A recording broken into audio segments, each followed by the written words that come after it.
So I'm Stan Mercedes, I'm a forensic collision homicide reconstructionist. So today we're visiting Randburg Trailer Hire. As a reconstruction specialist, I often investigate cases where collision occurred either because of the presence of the trailer or despite the absence of a trailer. So what essentially this comes down to is, when I analyze and investigate collisions, it's extremely important for me to consider the dynamics from the perspective of external influence, such as trailers, caravans, or anything that is being towed. So the first thing you want to look at before you even start towing a trailer, look at your driving license. Look at the code of your driving license. There are two kinds of codes you may have. The one is a so-called B code and the other one is a so-called EB code. The difference is that if you are issued with a license that's limited to a so-called B code, you may not tow a vehicle, any trailer or caravan that weighs more than 750 kilograms. The first thing you want to be very sure of is be dead sure that you're on a flat surface. If you pick up the front of your trailer and the trailer is heavy enough and it's not an even surface, you can be pushed out of the way. The trailer could potentially even run over you. So it's extremely important that you ensure that it's in a safe environment. So when I hook the trailer, the first thing I want to do is to loosen the actual safety catch. This allows me to lift the hooking mechanism to enable me to get this hooked onto the vehicle. So when we hook it, first release the safety catch, take your trailer, pick it up gently and hook it onto the tow bar. See what's happening? It's pushing against me. I must be extremely careful of that. And then you let it go all the way down before releasing and ensuring that all the safety mechanisms are in place. Don't get excited at this stage. Remember, you've got a safety chain. Engage the safety chain over the tow hook. Before you connect anything to your vehicle, inspect the actual connector.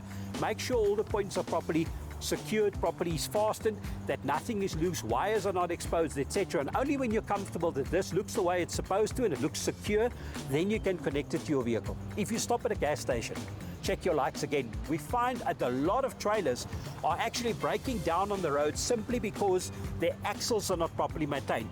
Bearings easily overheat. The actual securing mechanisms that hold your wheels in place could fail. So keep a close eye on your trailer at all times through your mirrors and make sure that it's fine. So it's a good exercise, especially with boat trailers going into water often. It's a good exercise to regularly service your actual wheels on your trailer. On the topic of wheels, when you use your trailer or before you even leave, take the time, inspect your wheels.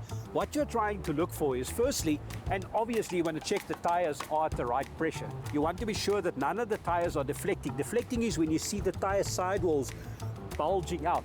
Another thing you want to look at is the actual tread of the tire to be sure that it's still a legal tire, in other words, it's not worn completely. And most importantly, check that there are no cuts or damages to the tire. At the same time, look to see around the hub area whether there's any grease oozing out. So if you see a lot of grease or fluids oozing out of this hub, it's the precursor to problems that might develop later. Ensure that all the bolts are properly secured and tightened, and you do this check on both your wheels or all your wheels on the trailer if it has more than two. Then the last thing you want to do is actually check the lights of your trailer. When you're checking the lights of your trailer, first of all, look to see that they're properly secured.